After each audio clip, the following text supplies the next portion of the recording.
We actually had requests for recording, and then we'll give you something, Lucy, to put on your website. Yeah, it'll be on our website. We'll post it.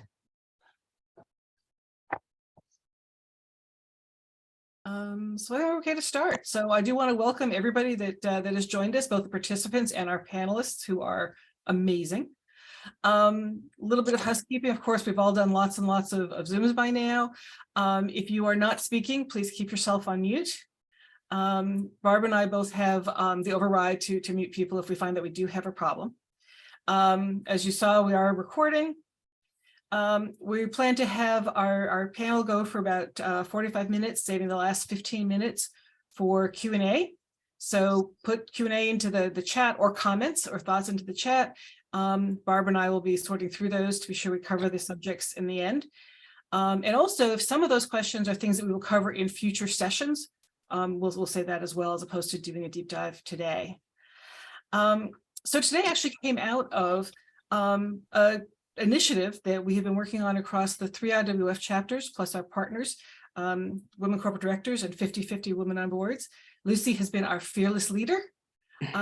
So Lucy, why don't you just give people an introduction to how this all came about? Great. Thank you, Sandy. And first, let me thank Sandy and Barbara for putting these 3 Zoom webinars together. They've worked very hard on them. So I've always been passionate about women in leadership positions, and we started looking at the representation of women on the corporate boards. And one of our members, Stephanie Sonnenben, runs 50/50 Women on Boards, which does a lot of data gathering and looks at this and presents a lot of information.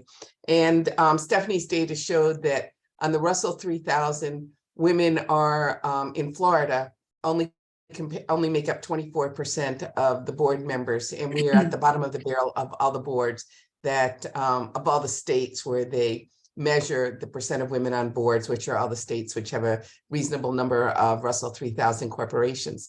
And so I called my colleagues at I'm president of the IWF Florida Suncoast, and I called the presidents of Palm Beach and Miami and said, this is a problem. Would you like to collaborate? And then we got Stephanie with 50/50 Women on Boards. And then we got Deborah Ellinger, who is on the board of Women Corporate Directors.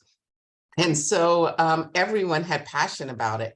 And we're an informal group that has just been working on it. We put out a research report, and we put up a website, which I put in the chat for you, womenonboardsfl.org, where you can find all of the resources. Sandy actually and Barbara have put together a huge list of resources. It shows our event. We had a big event in Tampa in November where we kicked this off. And now we are working very proactively to get more women on the boards. We are targeting those companies which have fewer than 3 women on their boards. We have what we call the 0 companies who have no women, and working with them to help them find women for their boards. And we have one success already, Iradamed, who had no women on their boards. And our board member, Deborah Ellinger, was able to find out what they needed and find a perfect woman.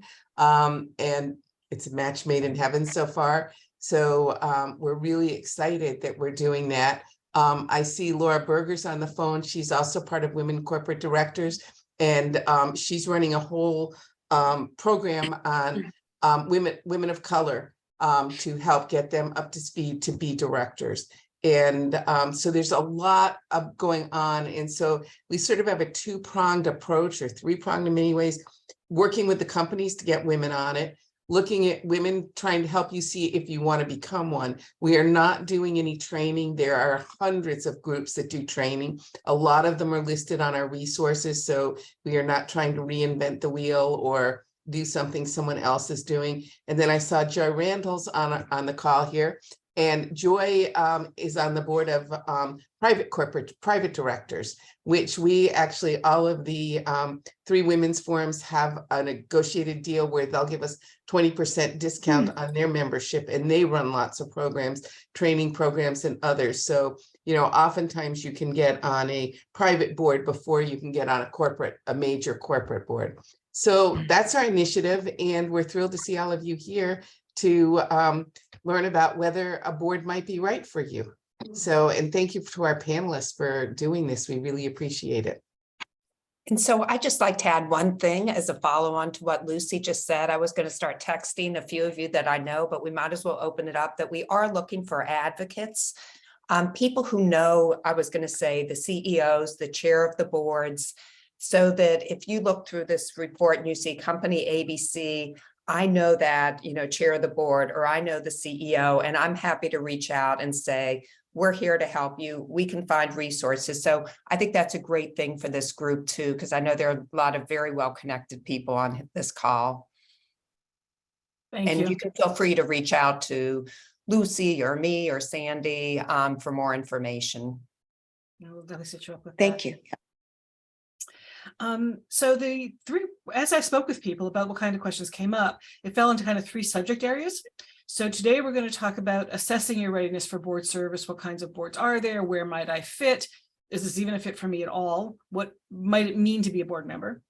The second one in late February is going to focus on what are the key steps to marketing yourself. Now, for those of you who aren't earlier, we were talking about, okay, I think I'm really qualified, but I'm not getting any attention.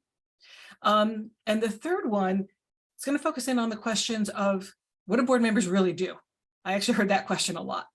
And we want to take some of the mystery out of this. And you're welcome to join us for any of the sessions. These sessions are also open to non-IWF members if you want to invite some friends. So let's go ahead and jump in. Our moderator today is Felicia Hatcher, who is an amazing, amazing woman. She's now the CEO of the Black Ambition Opportunity Fund, which invests in diverse entrepreneurs, gives them capital, mentorship, and access to other resources. But Felicia's career has actually been quite broad, and she's worked as a transformation consultant and speaker, major companies, companies such as Google and Walmart. She's got a tremendous amount of recognition, including from the White House, from major media. She's been featured on the Today Show, in Forbes, and in Bloomberg. And today she's here with us to lead our discussion. So thank you, Felicia. Thank you, Sandy, for the amazing introduction. And thank you as well, Barbara and Lucy, for sharing insight about the study that you conducted and this really important work. And so welcome, everyone. Thank you for sharing your lunchtime with us. I'm excited to introduce you to a really amazing panel of women in the corporate space that have served on a multitude of boards to really dive into this conversation. And so just like Sandy said, this is one of 3. And so this conversation is really focused on why. Like why are you interested? Why you should raise your hand? How you should start be thinking about getting board ready, what programs you can join in order to really help you better assess your value that you could bring to a corporate board, whether public or private, and really kind of glean from the experience of the amazing panelists. And so I am going to let you know who they are, and then I'm going to turn it over to each one of them to just introduce themselves and just talking about the journey to their first board. And so I have Joy Randalls, who's the founder and CEO of Prowess Group. Just raise your hand, Joy, so everyone can see where you are. Okay, perfect. And then Linda Abraham, Managing Director of Crimson Capital. Raise your hand. Hey, Linda. Michelle Smead, Managing Director of Executive Search. Michelle, raise your hand. Okay, perfect. And then Daniela O'Leary, Independent Board Director for Discover Bank. Raise your hand as well. Perfect. And so as you have questions, because we're all in this group session together on Zoom, definitely feel free to either raise your hand and use the icon at the bottom, or and we'll reserve those that raise their hand for the end, and you can unmute yourself to ask your question at that time, or just drop your question into the chat and I'll take some breaks in between to be able to address the questions. And so I'm going to turn it over to Joy to just tell us a little bit more about yourself and then your journey to your first board. Sure. So my name is Joy Randalls. I'm a serial entrepreneur. I've built and sold 10 companies to IPOs, most of them primarily in the tech space, but I've also had logistics companies, and I've done a little bit of work from an investor side in some other areas. I currently serve I'm board chair for Technova Florida, which is a nonprofit, a large nonprofit that covers technology advocacy for the state of Florida, and New Market Partners, which is a venture fund.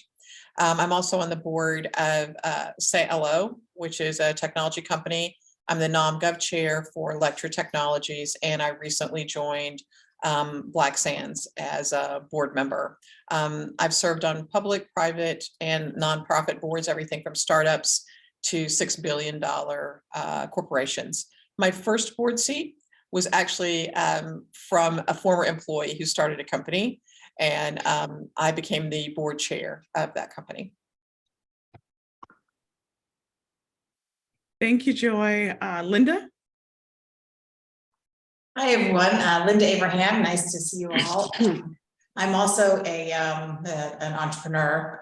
Co-founded 2 tech companies and sold one, and then IPO'd the second one. And worked there for about 15 years. And then after that, started doing some angel investing in early stage technology companies. And that's where I started, getting asked to join private company boards. So I've served on probably 8 private company boards at this point. I also serve on 2 public company boards and a nonprofit board. I've served on various nonprofit boards over the years, and they're all quite different. So I look forward to diving into those differences and talking more with all of you today. Perfect, perfect. And then we'll turn it over to Michelle. Hi, everyone. My perspective is one where I help clients with board work as a executive search consultant, but my own background, I've been dedicated to executive search, working with a variety of clients, and I've had the opportunity to work with a variety of global executive search firms. I'm currently with Korn Ferry, but my own experience, I've been on multiple types of boards, including not-for-profit trade, as well as a venture-backed early-stage insurance firm based out of Chicago. So I feel I could be helpful just answering some of the questions, as well as my own experience being on boards. Great. Thank you, Michelle. And then Daniela. Thanks, Felicia. First of all, it's really great being with all of you today. I think we are all like-minded in that we're part of this organization and we're passionate about women in leadership and this next, I would say, area of women on boards. So it's great to be here. And Barbara, thank you for inviting me. I'm Daniela O'Leary-Gill. I'm a lifelong banker and former regulator. So I kind of come to the governance space kind of through a classical training lens. I started my career at the OCC as a national bank examiner, that's comptroller of the currency, was recruited into the Bank of Montreal with trade name, market name BMO, and had a number of different careers in the same organization. I had leadership roles across all 3 lines of defense, ranging from getting a little bit of echo, I try to ignore it, ranging from chief auditor to head of investor relations, communications, and most recently, chief operating officer for the US operations. During that time, I was placed on BMO's mutual fund board, which is an independent board. I was the interested director, kind of as the bridge to the company. And when I retired in 2020, I was asked to stay on the mutual fund board. So that was a really helpful sort of ramp into board service, where I was on the board until its acquisition by Ameriprise in the spring of 22. And then in late 2022, I was appointed to the board of Discover Bank, which is wholly owned by Discover Financial Services, where I serve on the Audit and Risk Committee. And I also have the pleasure of serving on the boards of some really great nonprofits, such as the Museum of Science and Industry here in Chicago and Ravinia Festival. So with that, I'm looking forward to learning from all of you. Okay, thank you. And so, as you can see, what an amazing panel, right? And so from the tech space to the financial space, government, serving on not just nonprofit boards, which many of us that are joining have experience in and are looking to transition or get a better understanding of public and private boards, which all of our panelists have had experience in. And so let's dive a little bit deeper, right? Because we have a number of different people coming from a number of different perspectives, looking to raise their hand about being on a board, but are really curious. And so for those that are not that familiar with, like, what's the difference between a nonprofit board to a public board to a private board, if we can just spend a little time getting 101 on what's the difference between a public and a private board, since many of you on the panel have served in both capacities. And anyone on the panel can start. So I would say the big difference is there's not the same type of oversight, not that there isn't any oversight, but there's not the same type of oversight. With a public company, you have SEC reporting, so there's very structured compliance components to this. And so I would liken that to very much like being on an extremely large nonprofit board. So a national nonprofit, there's a lot of transparency in your 990s, things like that get reported, and disclosures. When you look at a public company, there's a tremendous amount of that, and there's regulations that apply to you related to risk, audit, privacy, a whole bunch of other things that enter into that on the for-profit side that are not as tightly looked at on the private company side. Mhm. You know, I would just echo that. I have not served on a private company board to date, but I've been very curious and learning about it. And Joy and those that have been, I'm curious to know. A saying that I've heard, and I wonder if you would agree with it or how you agree with it or not, is that, you know, with board service in general, we often use the phrase nose in and fingers out, right? So we're not executing, we're overseeing, we're ensuring that we've got the right management to execute. With a private company board, your nose in, fingers out, and your sensors have to be up even more than when you're maybe in a public board environment due to sometimes the nature, the family-owned nature, or the insider type nature of a private company board. I'm curious to know what your thoughts are on that. Yeah, I would echo those comments. Again, my experience is my private company experience is all tech. So take that, you know, with so that's the perspective I'm coming from. I think the experiences are really quite different. When you join a private company board, at least in tech, the expectations are that you will be very able to help them with things like tapping into your network to help them either direct, you know, get new client relationships off the ground, new partnership relationships off the ground, very much helping them build their technology infrastructure, build their financial infrastructure, how to help them figure out, advise them on ways to figure out how to kind of grow and scale. So it is much more on the spectrum of, whether, how operational you are versus how much versus veering toward oversight. I wouldn't say it's operational necessarily, but it's definitely heavily advisory based. And you're really leveraging your own direct experience to help them do things like raise money, for example. Everybody needs to know how to raise money and wants connections to VCs and wants input on their fundraising deck and their pitch strategy and all of that. So you are kind of expected a different set of expectations, whereas when you're on a public company board, as Danielle and Joy indicated, it is quite different. It's more sort of oversight related, more strategic, I would argue. And there is kind of if you are someone who comes from the operational side, at least for me, I had to make that transition. When you're an entrepreneur and you're used to running a company, stepping into board service, there is a bit of a transition that you need to be kind of conscious of and learn, frankly. So it's a journey. Right. And the overall or overarching element is having a board that aligns with the overall business strategy, so that as you're going through, if it's operations, building, using your network, it's all strategic based with implementation and action plans. I would also say, I think that when we talk about companies that are private, it also depends on the stage of the company. So family-owned businesses are closely held, as like that's its own animal, as are in some cases an employee-owned company like an ESOP, whether it's public or private. They each have different things. And when you look at companies, when we say from startup through IPO, right, there's a lot of stages that sit there. Early on, I would say they are looking for a lot of those operational aspects. An independent director, however, for a company that is raised capital or is venture backed, I think is a dramatically different experience. And it really is much more like serving on a public company board. I think that it just depends on the stage of the company. And these are a lot of questions. If you're considering joining one of those boards, you need to ask. I think that's a good place to highlight liability. Yeah. As you're doing your due diligence, I mean, my perspective is that your reputation is on the line, whether it's a private or a public company board. You only have one reputation. And it's also the reputation of the people who got you there. You know, people expend their capital when they recommend you for a board or when they, appoint you to a board.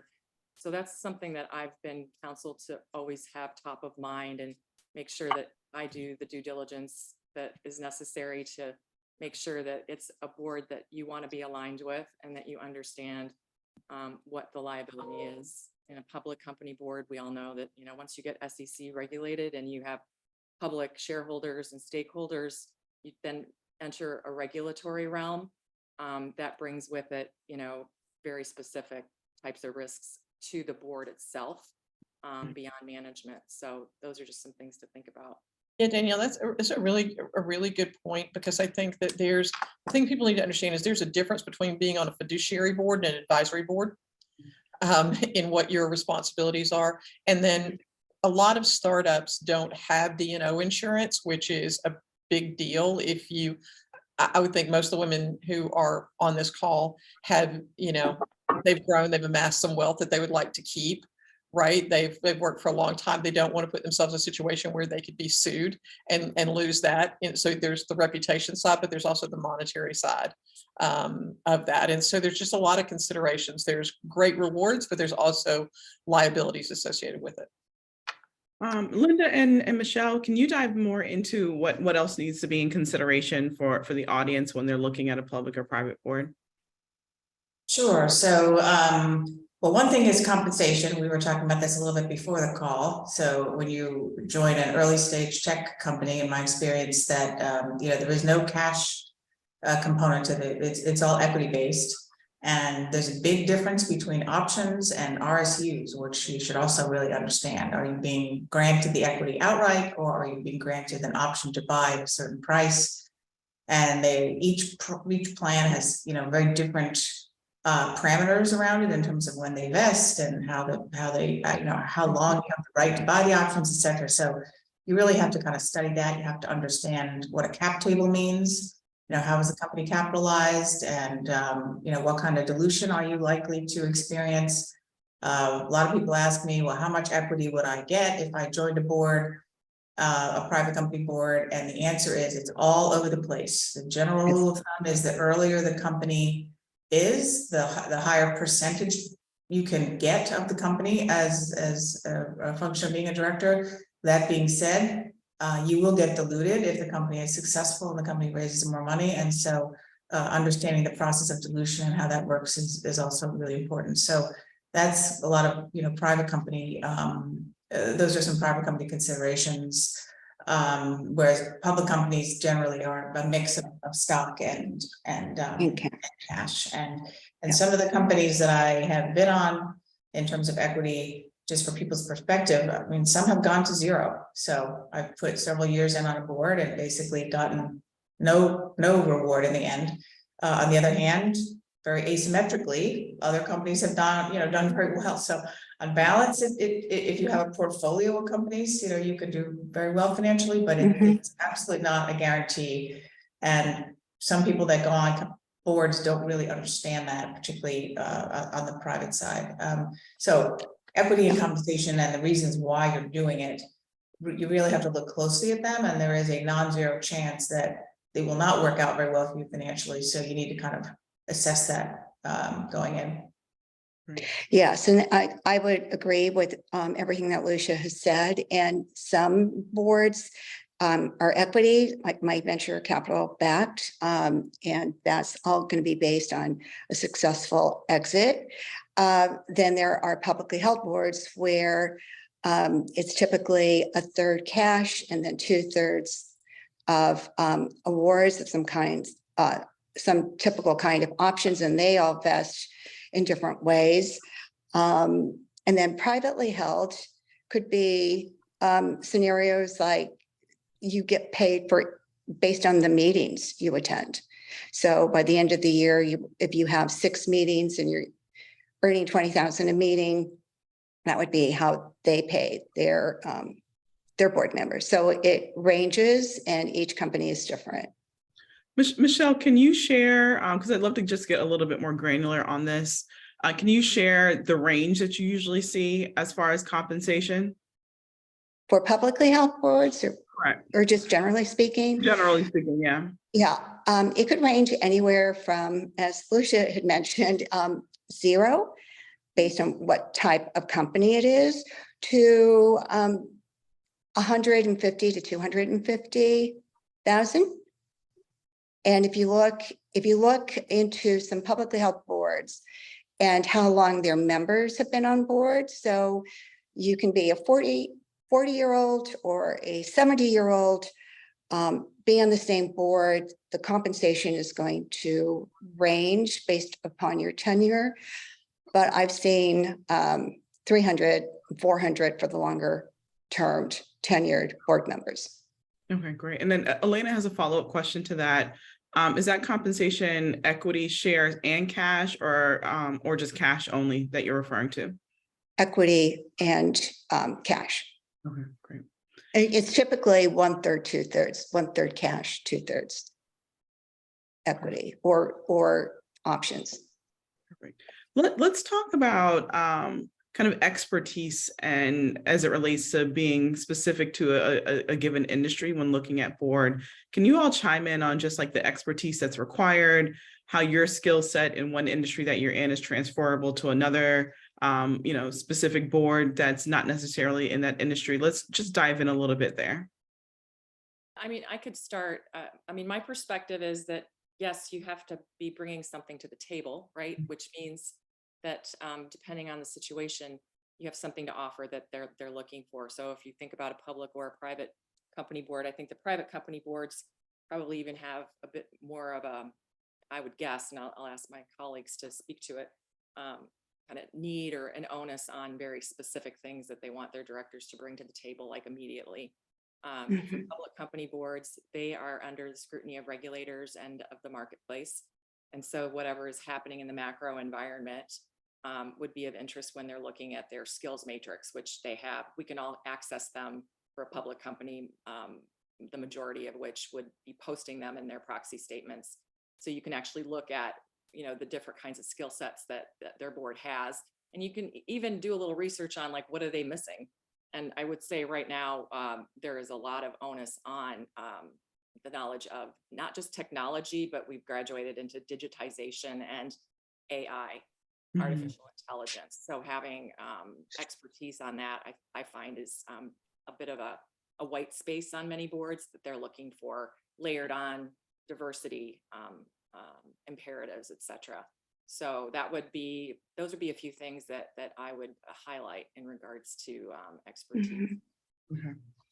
Yeah, and I think, was it Deborah? She said that she's not seeing in publicly held companies board comp depending upon the tenure, but as we all said, it all is different. It all ranges. So if you look up like the Chicago Mercantile Exchange, for example, you will see a huge range of compensation, or just public information, you'll see a huge range. They're all different in terms of how you're compensated. And Daniela, what is your experience in seeing how people are compensated in publicly held boards, or anyone else on our panel? I haven't seen a range based on tenure. I've actually seen more of a best practice being held up for a lot of equity in the equity, so to speak. So not paying people more for certain types of expertise. Right, and that's what I meant. It's Yeah. the equity. It's the equity piece that makes the difference. Yeah. Yeah, I'm sorry, go ahead. That's what I would say. The remarks that have already been made is pretty much in range with what I've seen. But I just haven't seen different levels of compensation based on tenure, but I'm sure that exists, but I just have not seen that. Yeah, I've never seen that either. Yeah.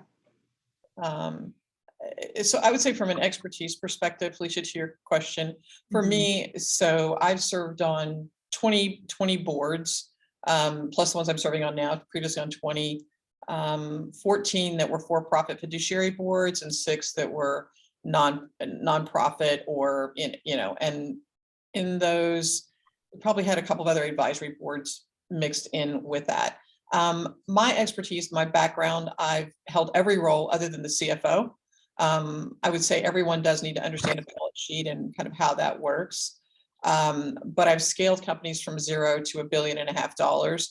And so it's a lot of the reason that I'm asked to come in has to do with business operations, digital transformation, because I've worked in technology for a very long time. And I have quite a few certifications and background in cybersecurity as well. So a lot of times it's those type of things when it comes to risk, particularly in companies where risk moves beyond the audit committee. And we're seeing that happen more and more today than we have in the past. Great, great. Linda, do you want to chime in? Yes, similar to Joy, my background is in technology and building and scaling companies in technology. And so even though in one case, it's kind of an interesting story, it is absolutely outside the area of technology. So I'm on the public company board of a real estate company. It's a REIT in the shopping center space. And when I first got the call to have a conversation from the person that recommended me, I said, well, I really don't know anything about real estate. I don't know how much sense this makes. And she said, well, just talk to the CEO and kind of see how it goes. When we talked to the CEO, I asked him that question. Eventually, you see my resume, right? It's tech. There's really nothing having to do with real estate.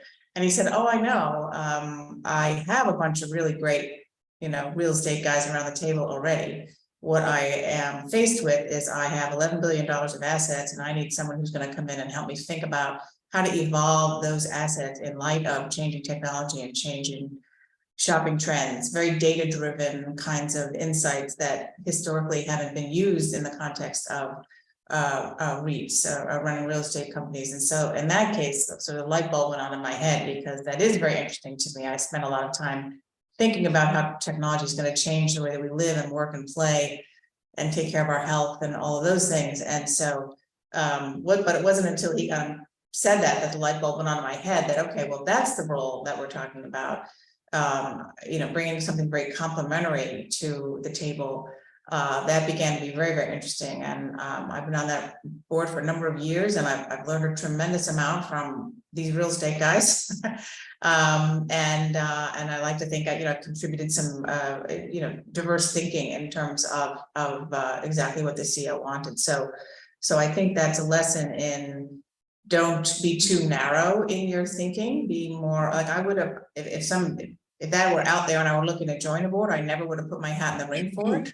But it's a lesson that you kind of don't really know until you begin exploring. And if your goal is to be around a table where you can both learn and contribute learn totally new things you don't know anything about, and yet contribute and leverage your experience in ways that could be very productive to the company, you can think more broadly about how you might do that. So I just share that story because it's a good example of it. That's a good point, because many times if they're going to be strategic, they want a board of director to join their board to be complementary to their other boards. And as I had mentioned earlier, it is aligned with the overall business strategy. But you did mention some very important skill sets or passions to be on a board. And there is a baseline when we do searches in terms of what a board of directors skill set might look like and what strategic vision. So that's being broader, knowledge of the customer or the industry, operations experience in many cases, not every case, P&L experience, really being a champion of talent, because that faces a lot of companies these days in terms of labor. Governance is really important, as we all just mentioned, but also the thirst for knowledge, passion to continue to learn. As you gave the example, you continue to learn, but you bring that passion and energy to do that, yet you bring the value that you have in your career. Yeah, I think that's a great point, and I think, the point that Linda was talking about, like, one of the companies I serve on is a medical device company that I serve on the board. So thinking about how the things that you want to highlight as skills that you have applied cross-industry, I think is very helpful when you're thinking about where you want to go. Perfect. Let's move on to question number 3. And so what should one be asking themselves when they're considering a public and private board? And I'd love to maybe start down this journey with just the responsibilities, right? And so this can be something that's very over glamorized, but like, what are the real responsibilities or anything that surprised you in responsibilities and your role on boards? I think And we can people understand how many hours are required. There's sort of a misconception that you're going to go earn, $200,000 a year or $100,000 a year, and you're going to work, 6 hours a month, and that is absolutely not correct. On average, like I put something in the chat with one of the companies here that's, $2.5 billion company, directors on that board work about 15 hours a week. So don't just assume that it's magically going to show up. So I think there's an expectation of what you're taking on, how many hours is that going to take, what's that going to look like, because you're probably going to be asked to serve on at least one committee in addition to your general board role. In some cases, it'll be 2 committees. And each one of those has separate meetings outside of your normal board meeting. And there's work that you have to do there. And then I think that, again, we talk about the liability side of it. I think you just need to understand, like, to make sure the proper insurance is in place, and how do you protect yourself? Do you have an umbrella policy, liability policy yourself personally? I wouldn't consider serving on a board if I didn't have an umbrella liability policy to protect my assets, just in case something goes around, like you've got the issue with SolarWinds now, where the directors are being sued outside of the D&O insurance for gross negligence. So there's things like that you have to think about. Yeah, I think you have to be very sure about the why you want to be on a board, just in general. Really do some, deep thinking about that, understanding that once you decide that you do want to do that type of work, know that you want to be very excited about the company that you're signing on with. You want to be really curious, passionate about the product, the strategy, the impact that it makes, the management team, and the fellow board members, because you do spend concentrated amounts of time together over very important issues. And the amount of prep work that's involved, I can't agree enough with Joy. I mean, I think you think there might be quarterly meetings that are 2 days long, but for every 2-day long quarterly meeting, there's probably about at least a week of intensive, and sometimes you don't get a whole week, but the often, you might get a week to look through the pages of materials. The more highly regulated a company is, I would venture to say, the more material you're going to have to go through and really understand. And my motto is just read more than you think you have to read to understand it, because you are no longer in the operations of it. You don't have the benefit of understanding kind of the hallway conversations or some of the informal information that you get along the way. You have to really read between the lines, ask yourself what's not there, step back, go back, formulate your questions. Know that you're not going to be able to ask all your questions, so you have to really think about what are the most important questions I want to ask, and how do I want to ask them, given the situation. So there's a lot of prep work, but if you like the business, if you're passionate about what it's doing, you enjoy the management team and the fellow board members, it's a real joy. No pun intended.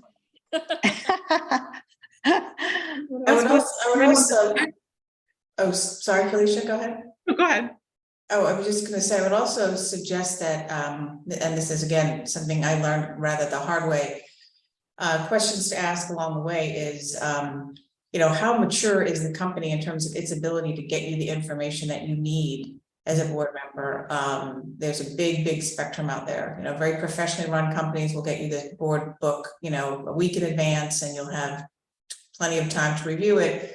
Other companies will get it to you the night before the meeting, and nothing like having to review 120 pages of board materials the night before the meeting. So there would really, that isn't really, it sounds sort of pedestrian and almost silly, but you really have to understand how mature is the company in their ability to get you this information, because you can only act on the information that management supplies you with. It's not really, up to you or appropriate to be calling the management directly and saying, hey, I didn't get the quarterly update on, X, Y, or Z. You're very reliant on what they give you.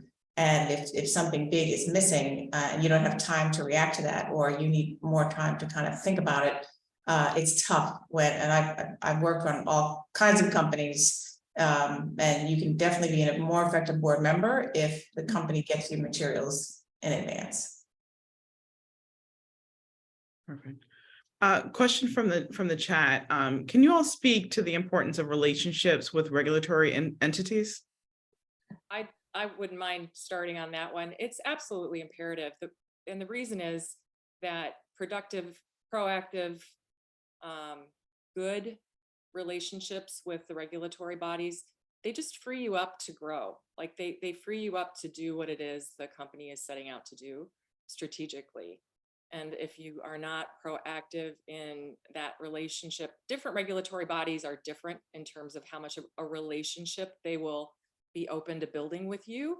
The SEC probably isn't a relationship-based regulator, but when you get into some of the banking regulators, there is that opportunity. But staying on the right side of that and putting the right proactive measures into place to staying on the right side of that just essentially earns you the right to do what it is you wanted to do, rather than having a lot of time and effort and obstacles and reputation risk that you don't want to spend energy on. So I think it's absolutely imperative. Great. Yeah, I think that's true. I mean, I've done work with the PCI Council, so that's credit card processing side of it, and then NIST and DISA, I have relationships with them. I think for the companies, having that relationship matters. I think it's helpful as a board member because you're working on strategy. I mean, if you look at kind of how your job as a board member breaks down, a lot of what you do is strategic, and so understanding what the company should and shouldn't do, how they should be framing questions and the reporting that they give, I think is extremely helpful. Thank you for that question, Gail. I know each of you have talked about kind of like your individual experience that you've brought to the boards that you serve on, but just kind of thinking through like the shifting dynamics of how corporations are operating. What now 3 years into the pandemic, the way that the market is shifting, are you seeing any kind of most in-demand skill sets that public and private boards are really looking for as they consider new members for their board? Well, I would say, Go ahead. having strong financial background is probably one of the most direct ways to get on a board. Many companies are looking for candidates to chair the audit committee, and you have to have a certain set of qualifications in order to do that. I serve on an audit committee, but I've not been a CFO and haven't done that kind of oversight. So but a number of companies that have reached out to me, that's always one thing that comes up. Another thing is technology, as we mentioned earlier, that seems to be very much in demand, and AI in particular, with things like ChatGPT starting to really take hold, and all sorts of AI applications. People that can really understand the implications of that are really in demand. And then more recently, ESG is becoming important.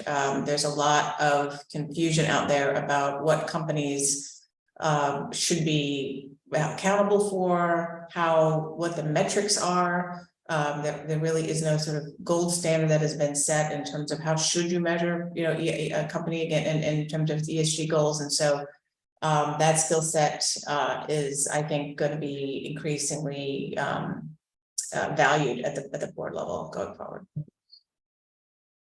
I would say that privacy is a really big issue. So we kind of talked about ESG. So I think ESG, there's the environmental side of that, but there's also the socioeconomic component to that. So that's everything from how the brand is perceived in the marketplace. And that has to do with their DEI component a lot. It also is how employee retention. And so to your point, Felicia, about the pandemic, it's employee retention, and do they get to retain the employees that they really want, that are valuable. And privacy, because of all the data that is stored today, privacy has become a pretty big concern. And while I see the finance requirement out there, I've also seen companies almost use that to keep the status quo. So I'm going to say something really out of turn here, because they look at that as a way to say, oh, we'll exclude a bunch of people we don't want, who don't have this massive finance background, and we'll get to invite our buddies on board. And that's, I'm just being candid about that. Mhm. All right, taking another question from the chat. Does one need public company C-suite experience in order to gain a public company board seat? Can I raise my hand on that one? From a search perspective, and many more boards are using executive search capabilities. And it doesn't mean that you're not being nominated by a friend to put that person's name in the hopper to be considered. But if you look at how a search firm will work, a lot is discovery. There's a discovery process of what's needed, then a position spec, and then a research phase, an assessment phase, a presentation phase to the board, and then a follow-up. A lot of the work on the research is done in private. We're not reaching out to board members to say they're being considered. But if you look at the credentials that boards are looking for, many times they're looking for the C experience, and maybe, ideally already on a public board, but if not, that if that experience does not exist, they're on privately held boards, other very interesting boards, at least having dealt with at the board level. So you could be a C level in a public health board, but interacting with the board. Michelle, I want to stay on with you just a bit. Can you talk about when someone should be considering working with a recruiter? They should consider working with a recruiter at any time. And it's like anything else, building a relationship. You, as a young professional or a young chief executive, you may get calls from search firms on other assignments. And I always do encourage prospective candidates to take those calls, be helpful, establish a relationship, because you want to be thought of by recruiters. So developing those relationships and those networks with recruiters is very important. Doesn't mean that you're going to be the right fit for certain criteria of, whatever board, because every board is different. But that would be very helpful, because say you are ready to be on a board, you want to be on a board, you call your recruiter friends, and if they're not doing board searches, they'll put you in contact with other recruiters, or at least in the database for consideration. Joy, Linda, and Daniela, can you chime in if you have any experience working with a search firm or a recruiter, or any recommendations around that for the audience? I've never got a board role working with a recruiter. I have worked with recruiters in the past, but every board seat I've ever gotten came through relationship and networking. Yeah, same here. So I'll just layer a bit of a different perspective on it, because this is a point I really wanted to make, because the question comes up frequently. So my personal experience, and therefore belief, it would be my situation, was that it was really a composition of things that came together at the same time in the right way that led to my coming onto the board. And the search firms were a big part of that. I made a point of, and I got very nice introductions to some really great people at search firms. And personally, I just enjoyed meeting them. And now, staying in touch with them over my career. I've also, some of the best advice I ever got was, keep your relationships with the search firms when you don't need them, not when you need them. And I think that's really a good principle. I didn't take my own advice as well as I should have, but I think it's a really it's worthwhile and it's genuine, right? You get to know these people, they get to know you. It's not like you talk to each other every month. It's like, around the holidays or when something changes in your life, when it's something, and just drop them a line, you have something to share, and vice versa.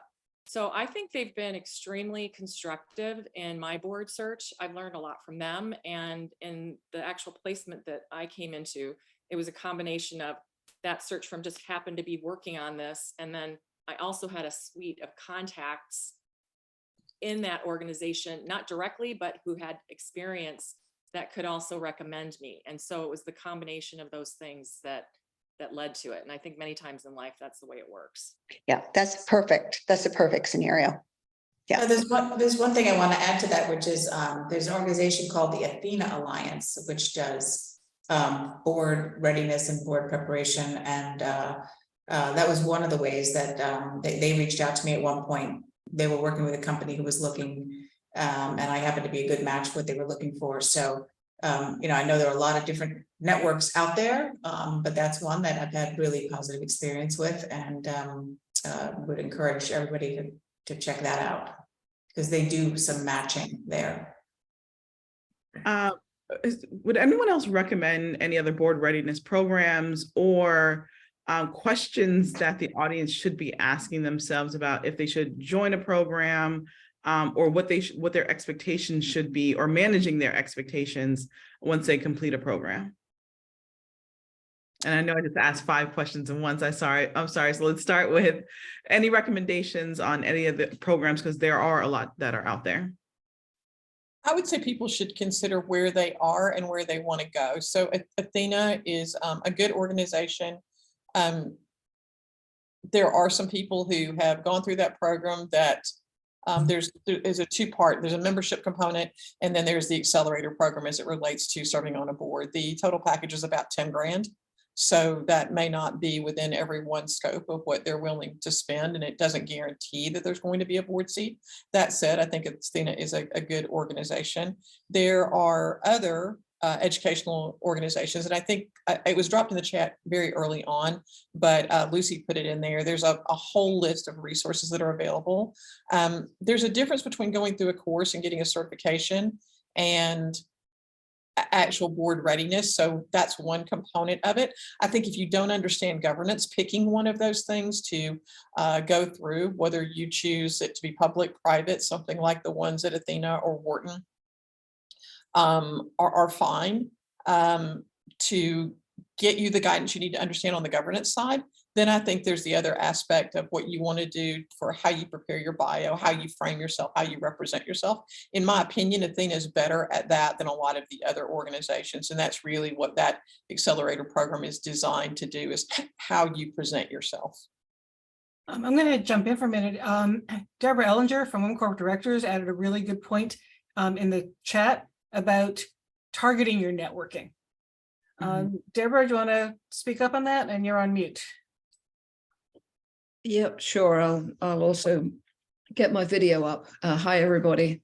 I've been just enjoying the conversation. It's been great. Yeah, on this specific networking, here's the thing that happens. I've been on boards now for about 20 years, so I've been quite involved in recruiting board members. And I get a lot of people who reach out to me and say, I want to be on a board. I can't do much with that. If, however, you said to me, I'm interested in company A, B, or C, do you know anybody on that company board, or do you know the general counsel or the CFO or somebody I can talk to learn more? Then I can actually act on it and help you. So that's what I mean about trying to be specific about how you go about the networking. And I would add that it really helps a lot if you can be specific about what you bring to the table as well. So that if somebody like me makes a recommendation, I can say, you should talk to Sandy because of these 3 things that she brings. Right. That's helpful. That's so important. Yes.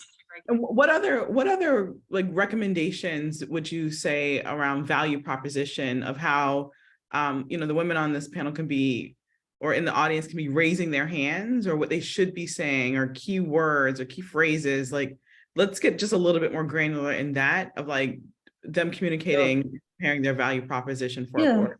I'm not sure if that was a question for me because I'm not on the panel, but I'm happy to just You are comment. now. We're wondering. So, Well, here's the thing, because I talk to a lot of women about this. We've all been taught to toot our own horn and tell everybody how wonderful we are. And one of the things I see women doing because of that is telling me 10 things about them. And by the time they've got to number 8, 9, and 10, I've forgotten what number 1, 2, and 3 are. So I strongly recommend that you identify the 3 things that you want somebody to remember about you. And it can't just be I'm a people person or I'm a connector. It actually needs to be differentiated in some way.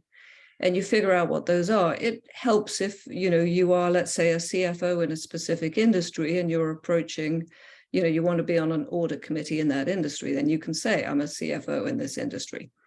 So trying to be very specific about what you bring that's going to be helpful to them is my advice, and limit it to no more than 3 things. I think especially if you're a non-traditional candidate, if you're not the CFO of a large public company now, if you are an HR specialist really strong on diversity initiatives, then telling somebody that instead of expecting them to read your mind, I think is really important. Yeah, I agree with Sandy. I would just add, as a CHRO or a legal counsel or in a support role, it really helps if you can say, I've done transformation, or I have done M&A, or trying to be specific about things as opposed to sounding like a generalist. There was something in the chat earlier about being generalists. It does help, again, if you can be specific about what you bring to the table. Right. So this kind of links back. If I could chime in on that. Sorry. Yeah, I just want to link that back because it's such an important comment or set of comments. And I want to link it back to the certification and training topic. If you're at the beginning stages of wanting to get on your first board or expand your board portfolio and you haven't done this yet, I think it's really important to get into the right kind of program that will actually force you to distill your value proposition into a really good set of collateral bio, like a board bio and a board CV or resume, which is very different than your business executive. Right. Yeah. Bio. I'm sure many of you are very well experienced in that. And I'm telling you what you already know, but I think that action and that process of really putting that effort in to distilling your value proposition and presenting yourself in your collateral. It's not just the collateral that ends up being the benefit. It's that you've distilled your value proposition and can be a better match and communicate your value. Yeah, and the comment that was made about the 3 key things, 3 key companies, what you can bring to the table, that's how McKinsey trains their people if they're not going to become a partner. What are your 3 most important buckets? And I think that's important because that's what people remember, and people tend to slot you in different categories. And I think that's a valuable comment. Perfect. Thank you for that. And so just kind of going back to the Women on Boards Florida website and the study, some of the things that stuck out to me in the initial conversation with Sandy and Barbara is just, this goal of adding 50 more women to boards by the end of 2023, having at least 3 women on every board and working towards gender balanced boards as quickly as possible, and being able to double the number of gender balanced boards for a total of 16 in Florida public board companies.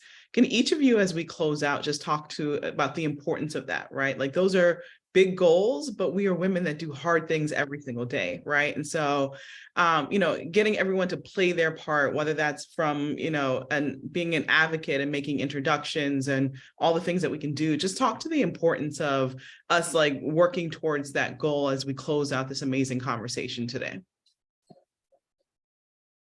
I'll start.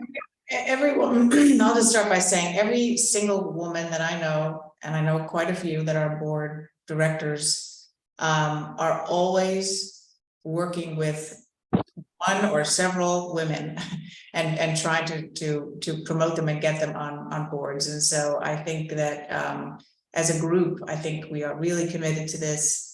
And as I said, most women that I know are doing something every week, every day to try to encourage other women to get on boards. And so I think we have to really know that, and I do think that that is, I would rank that component of it as being as important as anything else, any kind of board preparation or anything else. You know, really activating our networks, and when there is a woman in your sphere that you think could be a good candidate, and they ask for help, or even if they don't really realize it, and they might be, you know, initiating that conversation with them and encouraging them to maybe go down this path or consider it would be something to think about. Yeah, I agree So- with that. I mean, the woman that Lucy mentioned at the beginning, I spent 6 hours with her. And this was her first board role, by the way, public or private ever. She'd never done, she didn't know how to read a balance sheet, had never done anything with a company. Like, she's a former government employee. And so I think it does kind of take that. We introduced her to people to talk about D&O insurance, helped her frame the questions over the course of her interviews, and things like that. And she's a great lady. I think that she's very deserving of the role, but it's very hard when you don't know those things to work through it. And having someone who's been there before to help you with that, I think is probably one of the biggest things that we can do in service to others. Yeah, that's amazing. That's awesome. That's the gift. I think we just don't ever underestimate the power of our networks and the power of our voice. And if we're in a boardroom, don't underestimate the power of your voice in bringing other people along. And I think that is really key. I think sometimes we can underestimate the power of our networks, the power of our voice in the room. And I think more and more people we can get into the boardroom that are women, you know, the more we're going to change those statistics. So congratulations to IWF of Florida for the work that you've done. I think the study that you published is just amazing. And so thank you. You're moving the needle. Thank you. And Michelle, did you want to close us out? Well, I also have the same sentiments as Daniela and all of our other panelists and members on this board, but it is helping. I have dedicated my career to helping and guiding diverse candidates, women, on how to either get to the C-level or get on boards.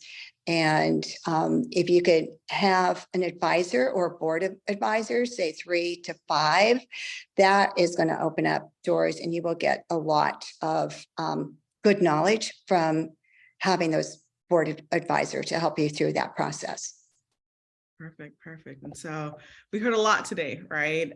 One, just right, yeah, please give them a round of applause to Joy, to Linda, to Michelle and Daniela, as well as Barbara and Sandy and Lucy from the team of organizing this great conversation today. If you did not get your question answered, do not fret, my friends, because this is one of 3 sessions. And so there'll be deeper dives in session 3. So make sure you check your email and register. It's also open to non-IWF members. And so if you know someone who's thinking about this, looking for more strategy, and then also a community of those that are wanting to support women at the highest level, then definitely share that invitation with them as well. And then make sure that you go to check out womenonboardsfl.org. One, just to look at the study. It's an absolute brilliant study. And there's only a few states across the United States that have taken the time and put together the resources in order to do this really important work, so that we have data to drive the decisions and the reasons why we should be on these boards and being able to hold companies accountable. And so take a chance to look at that. And then a lot of the resources that were shared today from the panelists, as well as Barbara and also Sandy, are also on that site and available to you as well. And then we are at time. And so, and we're here. So, you know, those that have to leave, or if you want to drop your questions, and we'll make sure that we incorporate them into session 2 and session 3. And so thank you everyone for your time today. Thank And you. thank you, Alicia. Thank you. We're going to keep this website open for another half hour or so if people want to stay on and talk with each other. And of course, questions come up about, you know, connecting with each other on LinkedIn or whatever offline from this.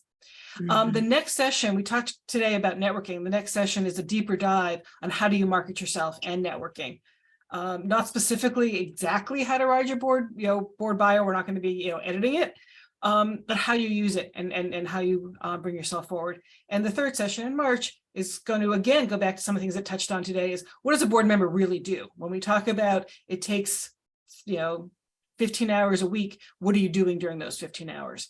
So both of those sessions will have a lot of experienced board members, some more recent board members, recruiters. So we'll have, again, that breadth of experience to answer your questions. Thank you. Thank you, everybody. Thank you, the panelists. Thank you, Felicia. Bye-bye now. Great to see you, Thank Barbara. you. Thank you. Thank you. Felicia, thank you. And I remember you came in, addressed, I think she's off maybe, but our IWF annual dinner several years ago. She was wonderful. She's a great speaker on transformation, that type of stuff. Yeah. So I'm curious about additional pearls of wisdom for the people who are still on the call, things that you want to share from your own experiences. I'm going to actually call on Laura because you've seen a lot of different aspects of this. And you're on mute. Yeah. Well, I don't know if it's a pearl of wisdom. It's just a so the work that I do is I do executive coaching at the board and management team. So I work with like an incoming CEO to a publicly traded company and that transition. And then I'll also work with a CEO who exits a company due to an M&A, like due to an acquisition, and now they're looking to move into a board, and so helping them with their with kind of getting that thing set up. And the one thing that I didn't bring to the full conversation, and it's just a personal and through my own experience and then working with clients, is the board programs, the board readiness programs are very expensive, and if you spend your money focusing in on networking in the right places, and that's what's really going to get you, and it's luck too. I mean, I have a dear friend of mine who is she got her board experience. It was a phone call. She was a partner at Deloitte. My background was Deloitte Consulting, and I knew her through that. And now she serves on the board of Publix. She's on Centene. I mean, but the Centene thing was luck. It didn't come from a board readiness program. And I feel that it's a big investment for people, and some people, don't have that option, or I guess the return on investment is really what you're putting into it in terms of networking and expanding from there. And then the other thing that just comes to mind is I really do wonder, men don't go through board readiness programs. I don't know too many men that go through board readiness programs. So it just makes me think, well, why are we, and I know, women corporate directors, of which I work with, they have their own board readiness and NACD, and NACD is men and women, however, and a great resource. It's just, I don't want people to feel as if that is a necessity. It's a foundational component. I think the thing that people miss on this, and you've touched on it, is this is a career decision. And most people don't just receive the phone call, do you want to be on the board of Coca-Cola? It's a career decision, and you have to prepare your career for it. You have to work at it and actually invest time in it. It's not just going to the class, but you have to put time into that effort. Really figuring out what my value proposition was that I bring to a given corporation was actually a little harder for me than I thought it was going to be. Doing the outreach, building those relationships, it's a commitment to do this and to succeed at it. And I think that people don't always realize that. Yeah. And I think that you can rely on your network and resources to help you do that value prop, not go through a board program. And that's extending your connection to them and expressing your desire and your, the motivation. You're demonstrating that through your behavior in all the people that you're touching. So I'm going to call on somebody, hopefully she won't mind too much. So Teresa, you mentioned that you recently did some board education. Based on what courses you just did, how do you feel about this? Yes, well, good afternoon, everyone. I was a little bit late to the call. I'm Teresa Fox. I'm the COO of one of the largest Chilean banks, Banco de Crédito y Inversiones, BCI. And we operate a bank and a broker-dealer here in Miami. And I've been on several nonprofit boards. I think this year I could probably count that it's been 7 over the course of my period here in South Florida. I'm originally from New York, but I've actually chaired 2 boards, nonprofit boards as well, the Miami-Dade Chamber of Commerce and the Florida International Bankers Association. And I've been through 2 board readiness programs as well.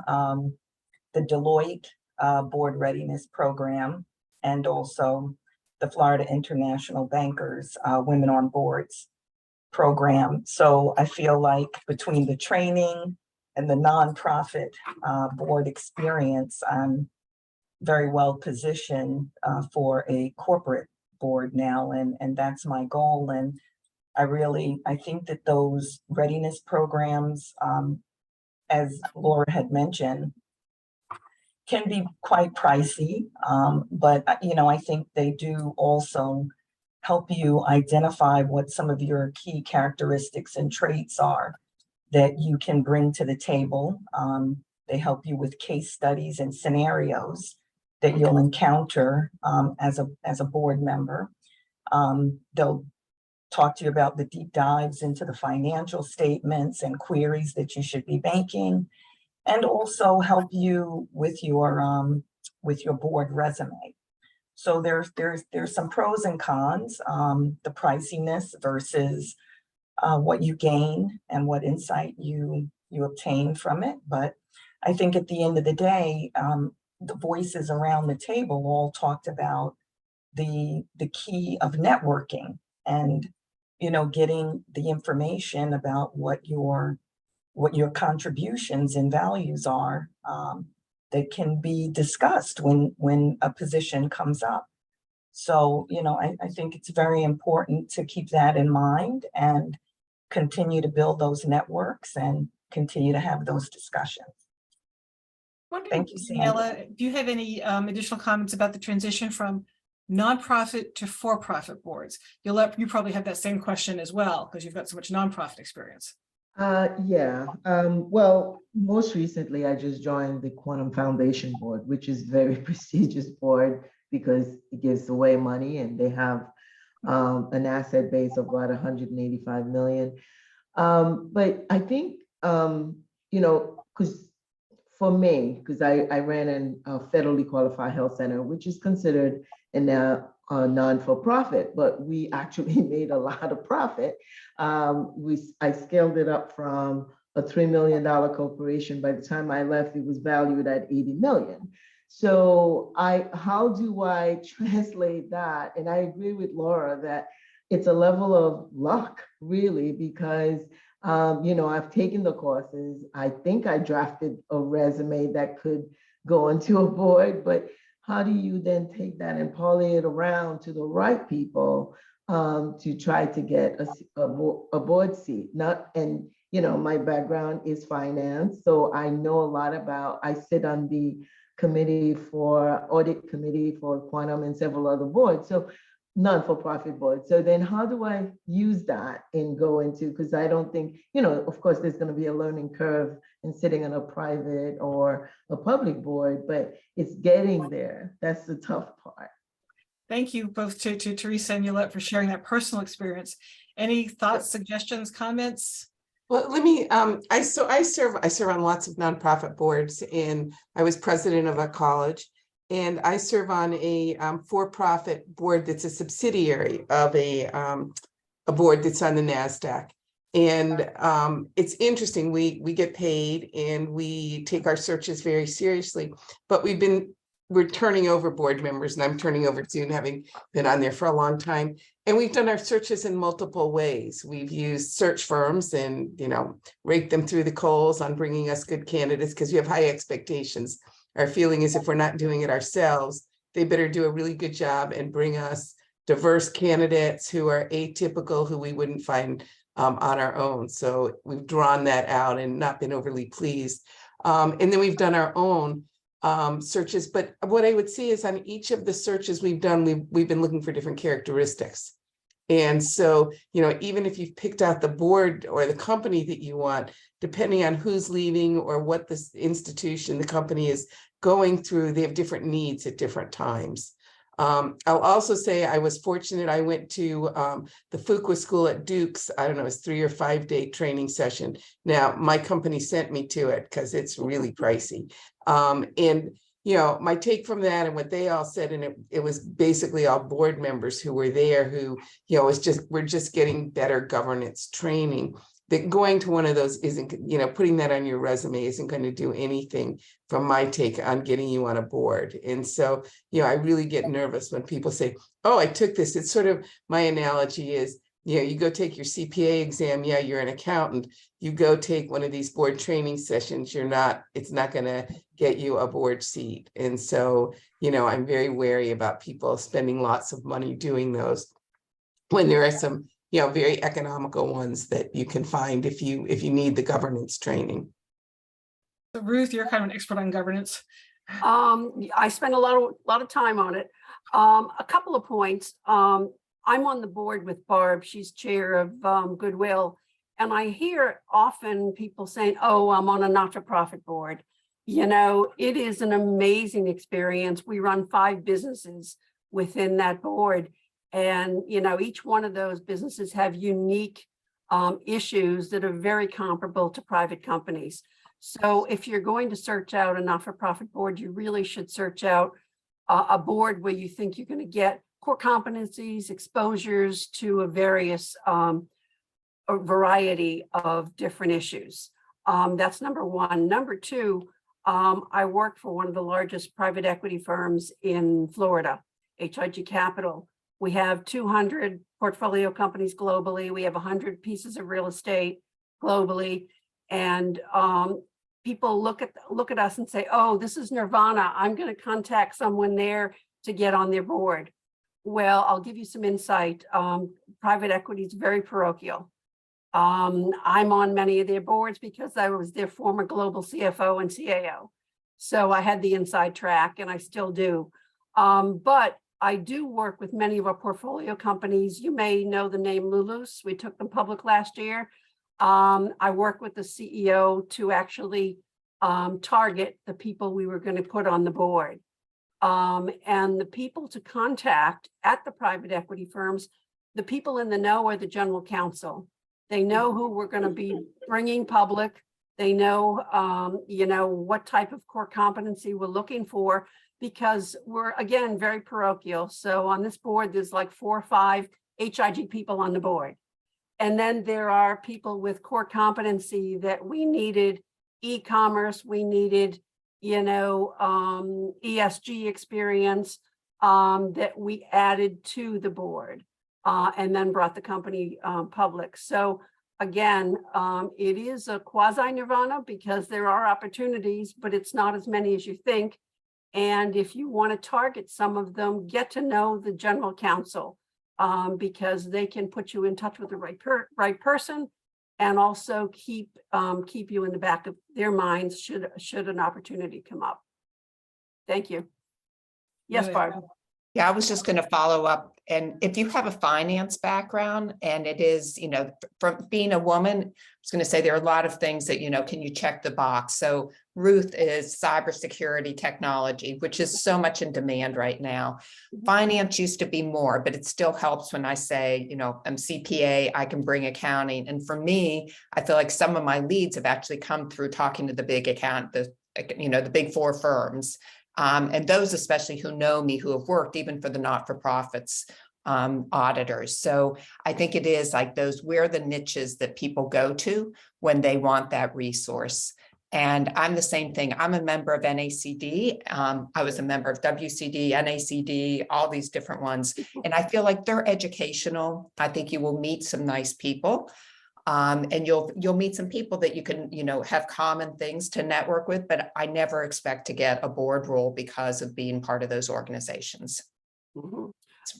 Barb, just one thing, the best course I took on cybersecurity was the NACD cybersecurity course. That's great. It's $3,000 to take, and they actually have level 2 now. We actually conducted an episode where somebody was going to be hacking. You know, we had a role model test where we actually over a week, and it's all included in the course material. I brought all my people, and we're going to have this. Guess what? Over the week, they were really nervous, but by the end of the week, we solved the problem. But it was the best investment because it really allowed you to focus on what a board should be focused on with regard to cybersecurity, skills, protection, and most importantly, reporting. That's so good because we are actually, as an audit committee right now, looking at which cybersecurity course would have the highest value. Yeah. And obviously the NACD one was there, but right. Someone had made a comment along the lines of it doesn't seem to be very meaty, but based on your comments right now, it sounds like it really was. It was good. And it, you know, if you take it and you're going to do a speed course, you're not going to get much out of it. Yeah. But, you know, I used it with my CISO, my Chief Information Security Officer, and my Chief Information Officer. You know, we did it together. And we took it by chapter and really talked about how we could apply it to our particular situation. And that happened about over 2.5 months. And Daniela, you really need to look into a framework. If you don't have a framework, then that's where you need to start. Thank you. That's helpful. One thing I didn't get to, but I do want to just mention for those that are still on the phone, if it's valuable to you, probably may or is a certification like NACD has or whatever, I think is helpful. It shows you're serious about it. If nothing else, and then it also, if you don't have a lot of governance background, it really does teach you some of the fundamentals that you really do need to know once you're on the board. We haven't talked about the Private Directors Association. It actually offers a certification that comes along with your membership. I don't believe there's an additional charge. And I found that to be, you know, a good one to do if you don't have any background. And if what these do is just give you more confidence, that's a value too. Yeah. And you're putting yourself in the environment. I mean, that was a simple thing that I think about it in terms of, you know, I'm here with you, incredible people today. I've learned some things I wouldn't have otherwise known. And so you put yourself in the environment when you get involved in the organizations and commit as much time as you can. And I think that's the benefit of it. So we have a few people who haven't spoken yet. Natalie, you look like you were about to speak. Oh, I have a couple of questions. And I think the first statement I will make is, and it relates a bit to the cybersecurity issue or managing that risk, is how do boards, how many of you have been on a board where it's gone through a crisis? My disclosure is I worked for BP and I was very involved in liquidity management and managing liquidity through the Macondo, the Deepwater Horizon disaster. And that is something I observed. Our board met every day for 2 years. And, you know, that's something that I'm not sure a lot of people completely understand the commitment that is made, the liability. I know that Joy especially was talking about the liability early on in the conversation, but I'm curious in your experiences around where you've experienced a crisis. There's a delineation between fiduciary from a board perspective and management managing the crisis, and how well that worked, because some of it is on the fly and learning, because you hope you never go through them, but you do.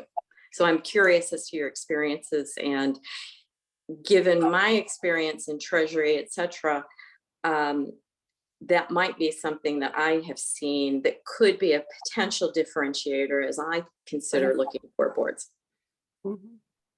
So I'm just curious on your thoughts and experiences. Barb ran Goodwill through COVID, and Barb, talk about what you did. It was amazing. Yeah, I was just going to say, to me, if you talk about living through tough times, I think everyone lived through them, but I took over as board chair in March of 2020 of all times. Goodness. So you can imagine 3,000 employees. And within 2 weeks, all the stores are closed, all the manufacturing, you're basically laying off 3,000 employees. And it was almost, I describe it, we all sort of froze for a period of time, not knowing what to do. Now that frozen period may have only been 24 hours, but it felt like forever because you couldn't quite figure out what it was you had to do, how you'd had to be strategic and tactical.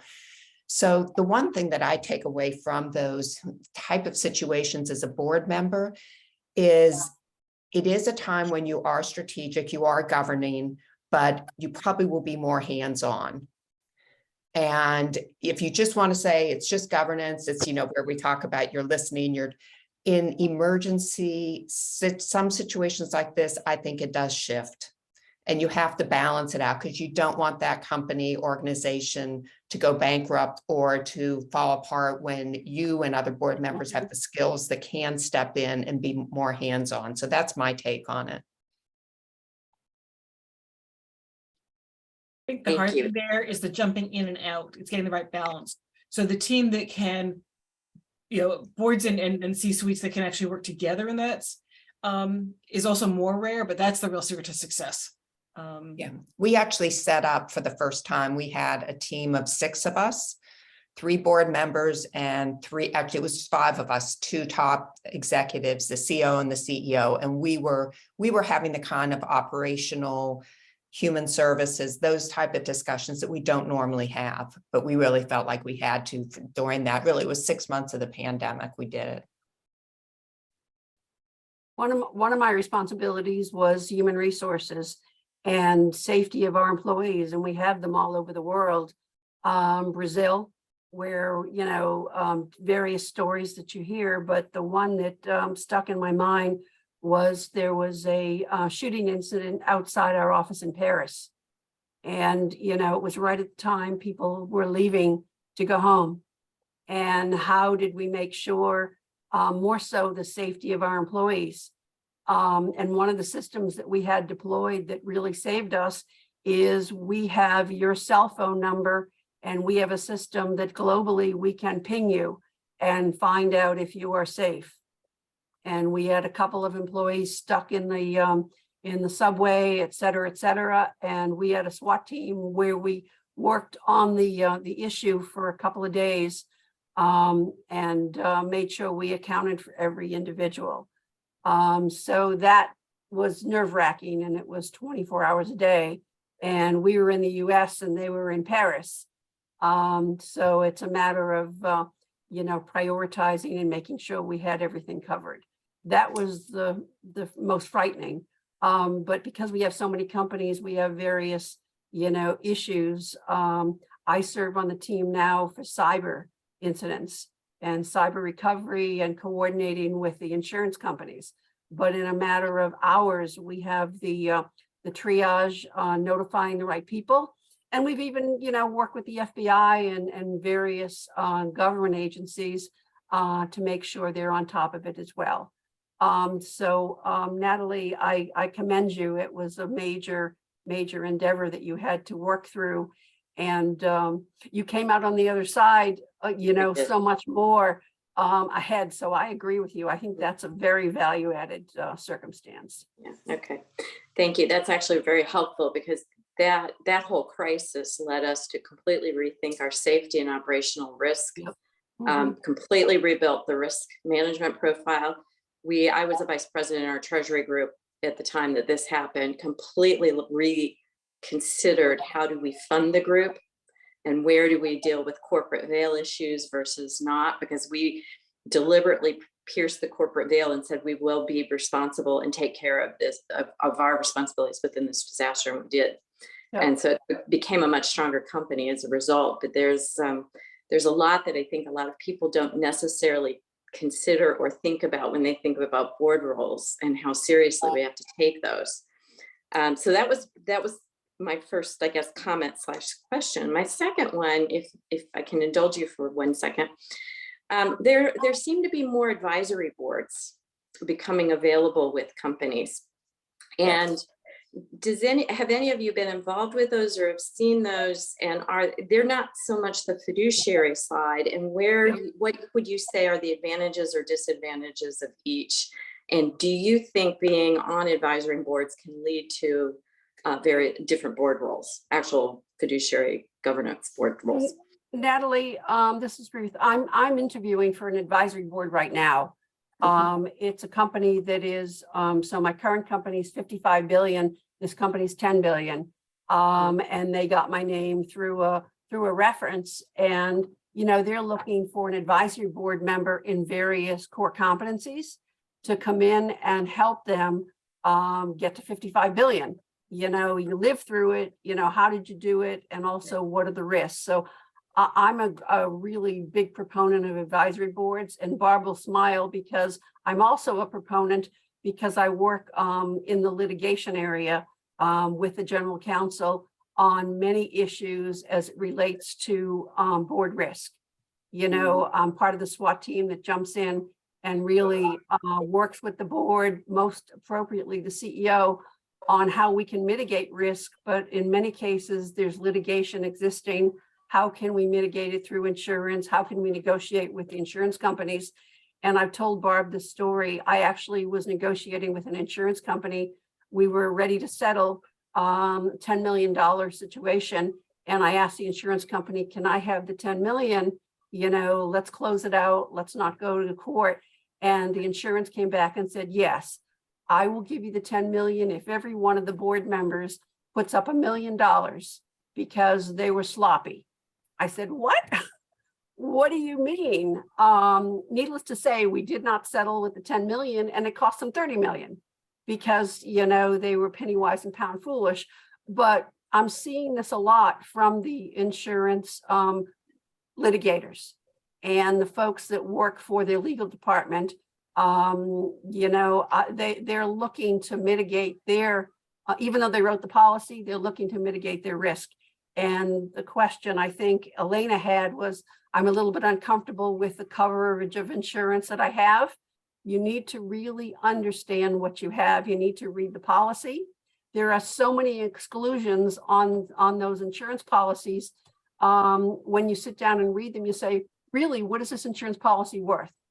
So I do get passionate about that. And, you know, I think someone said you want to safeguard the money that you've earned so far.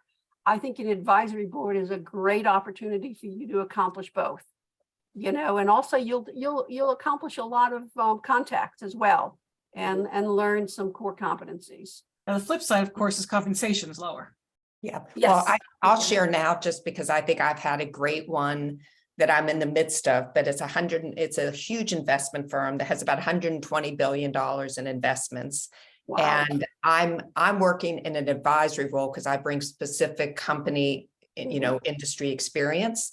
And if the acquisition goes through, I should end up on the board. But it's a great way for me to bring my knowledge and for me to be able to leverage in this huge company. And you get to know, is it really a fit for you culturally? And my liability is, you know, it's minimal, and I get to choose, do I get an advisory fee and or do I get a piece of equity? So I encourage people, if you are approached on that or you hear about them, I think it is a huge opportunity for learning. So I'm going to be the timekeeper here and say that it's about 1:30. Yeah. And so I think we do need to wrap this up. At this point, you probably, you know how to reach out to each other. Any other pearls of wisdom or one last question? Thank you for doing that. I think this is phenomenal. We hope to see you next month. We will be there. Ruth Brophy is going to be moderating the session. Right. Thanks for a great session. Thank you. Appreciate it. Take care. Bye. Take care.